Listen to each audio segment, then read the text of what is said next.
Bir bola do'kon kassasidagi telefon budkasidan raqam terdim. Do'kon egasi qiziqib suhbatni tingladim.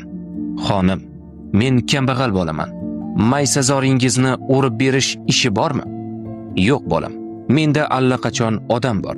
Men hozirgi odamingizning yarim narxiga o'rib beraman. Uyingizni bepul supuraman ham. Yo'q bolam. Men hozirgi xizmatchimdan mamnunman. Bola tabassum bilan telefonni qo'ydi. Do'kon egasi unga yaqinlashdi. O'g'lim, bu qat'iyating menga yoqdi. Seni ishga olmoqchiman. Yo'q, rahmat deb javob berdi bola. Nega? Axir sen hozir ish so'rayotganding-ku. Men faqat o'zimni sinab ko'rmoqchi edim. Men hozir o'sha ayolning maysazorini o'rayapman.